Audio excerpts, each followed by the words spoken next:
Sepeda yang tersandar di pohon. Karya Maria Widiaryani. Siang semakin panas, keringatku tak terbendung di wajah. Biasanya bila panas begini, tahu-tahu mendung dan hujan. Sulit diprediksi cuaca akhir-akhir ini. Murid-muridku sudah pulang ke rumah masing-masing sejam lalu. Buku-buku di atas meja kerja kubereskan. Beberapa kertas ulangan yang belum sempat aku koreksi, kujadikan satu ke dalam map untuk pekerjaan di rumah saja. Aku beranjak dari kelas menuju sepeda yang terparkir di sudut halaman sekolah. Tak kulihat satupun sepeda di sana.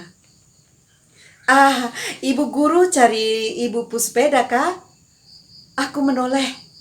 Kemudian mengangguk ke arah suara Pak Ruben, penjaga sekolah yang rajin dan ramah. "Itu tadi Yopi bawa, katanya pinjam sebentar.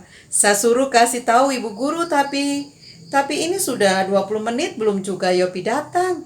Kemana dia Sambung Pak Ruben, berusaha mencari kemana Yopi membawa sepedaku. "Biar saja Pak.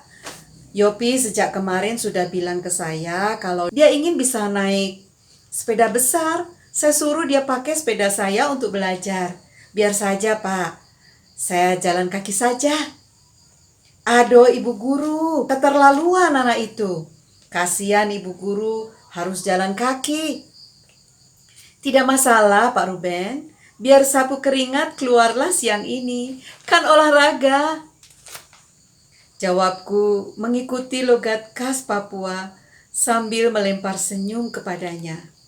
Sudah 3 tahun aku tugas mengajar di SD Tunas Bangsa Timika. Jadi sudah mulai bisa mengikuti logat atau aksen khas Papua. Meski beberapa muridku suka menertawai bila aku mulai ikut-ikut logat mereka. Kata mereka lucu bila mendengar Bu Guru bisa berbicara dan bercanda akrab menggunakan logat mereka. Anak-anak memang polos, apa adanya. Tidak pernah membeda-bedakan aku yang asli Jawa ini dan berambut lurus. Mereka yang membuatku selalu betah mengajar dan kerasan tinggal di Timika. Aku berjalan pulang sambil memakai topi untuk melindungi wajahku yang tak tahan panas matahari. Belum 5 menit aku berjalan, aku melihat kira-kira 800 meter di depanku, Yopi berlari ke arahku. Sambil tangannya melambai-lambaikan, seolah mengajakku mengikutinya. Kemudian ia menjauh lagi. Kenapa ia tidak bersepeda? Aku mempercepat langkah, setengah berlari untuk mengejarnya. Aku mengedip-ngedipkan mata dan mempertajam pandangan. Yopi kadang tampak di pelupuk mata, kadang hilang tertimpa sinar matahari yang menyilaukan. Ketika aku menangkap bayangannya, langsung aku berlari mengejar lebih kencang lagi. Aku berusaha mengejar Yopi sambil berteriak memanggil. Tapi Yopi semakin cepat dan aku sudah tidak melihatnya lagi. Sepertinya ia berhenti di atas jembatan. Dengan napas terengah-engah, sampailah aku di atas jembatan. Kendaraan lalu lalang seolah tak tahu aku ada di atas pinggir trotoar. Banyak yang memacu kendaraan dengan kencang. Aku menengok ke segala penjuru arah. Begitu aku menengok ke bawah, sungguh terkejut. Refleks aku berteriak, "Tolong, tolong!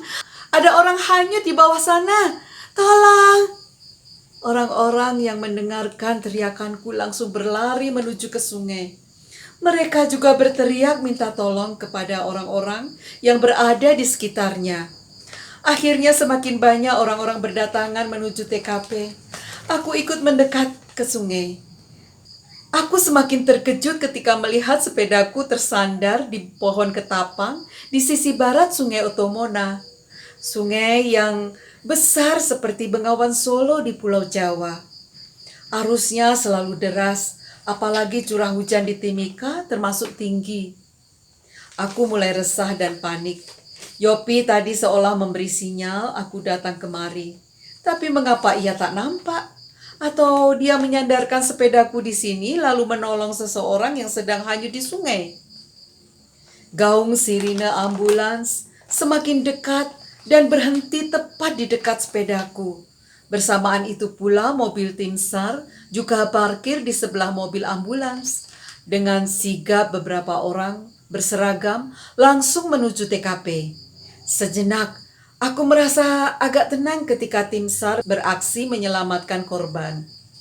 Orang-orang ada yang ikut membantu dengan memegangkan tali tambang, ada yang memegangkan perahu karet, dan ada juga yang langsung pulang meninggalkan TKP. Aku masih sempat mengamati korban yang masih timbul tenggelam, namun semakin hanyut, semakin jauh dari pandanganku. Tiba-tiba aku ingat Yopi. Aduh, aku berusaha mencarinya. Satu demi satu orang yang berada di TKP ku amati dengan seksama.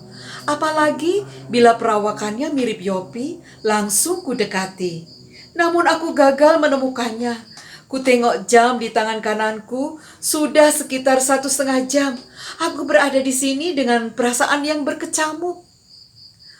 Oh, Bu Nana ada di sini juga kah? Iya Pak Ruben, sudah dari tadi saya di sini mencari Yopi Pak. Itu dia sandarkan sapu sepeda di pohon ketapang dekat ambulans. Baru kemanakah Yopi Bu Guru? Saya tidak tahu Pak Ruben. Tadi ketika saya berjalan pulang, Yopi dari kejauhan melambai-lambaikan tangan supaya saya mengikutinya dan ia menghilang di jembatan.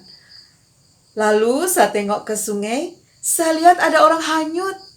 Saya langsung berteriak minta tolong. Baru orang-orang pada berdatangan ke sini.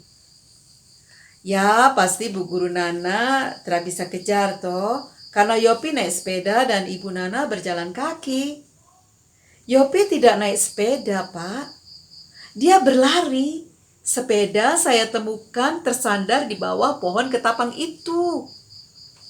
Pak Ruben tidak melanjutkan pembicaraannya. Alisnya berkerut dalam. Kemudian matanya meneliti satu demi satu orang-orang yang berada di sekitarnya. Semua wajah menunjukkan ketegangan dan rasa ingin tahu. Ah, itu Yopi, Pak Ruben. Itu Yopi, ada di pinggir sungai sebelah utara. Pak Ruben refleks mengejar sesuai arah yang kutunjuk. Aku pun mengikutinya. Seorang anak mirip Yopi menoleh ke arah kami. Ternyata bukan Yopi. Aku mulai cemas. Perasaanku mulai dihinggapi rasa yang tidak enak. Kulihat wajah Pak Ruben menunjukkan perasaan yang sama denganku. Oh, puji Tuhan. Bapak tim SAR berhasil mengevakuasi korban. Ada 2 korban yang hanyut. Aku mendengar orang-orang bertepuk tangan sebagai penghormatan kepada tim SAR atas keberhasilan mereka. Aku terharu mendengarnya. Ada 2 tandu yang dibawa mereka menuju ambulans dan seseorang mendekatiku. Ia berseragam polisi. Ibu, bisa bicara sebentar? Aku mengangguk. Orang pada menuju ibu yang pertama melihat orang hanyut lalu mencari pertolongan. Apakah benar? Aku mengangguk lagi. Tenggorokanku terasa tersekat. Jangan takut, Ibu. Ibu seorang guru, bukan? Aku mengangguk untuk kedua kalinya. Terima kasih atas usaha Ibu Guru. Meskipun ternyata kedua korban tidak bisa terselamatkan. Seorang balita terlepas dari jangkauan orang tuanya. Ia bermain di tepi sungai. Entah bagaimana si anak itu tiba-tiba terseret arus. Kemudian ada saksi melihat seorang anak memakai sepeda yang tersandar di pohon ketapang itu. Ia seperti pulang sekolah karena masih memakai seragam sekolah.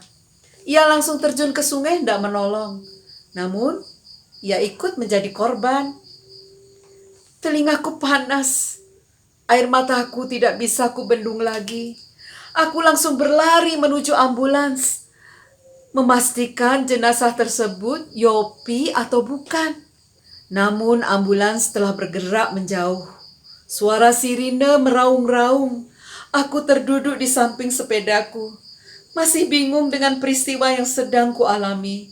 Apakah mungkin Yopi bermaksud memberiku kabar dengan berlari pada saat yang sama ia sedang menjadi penolong balita yang hanyut?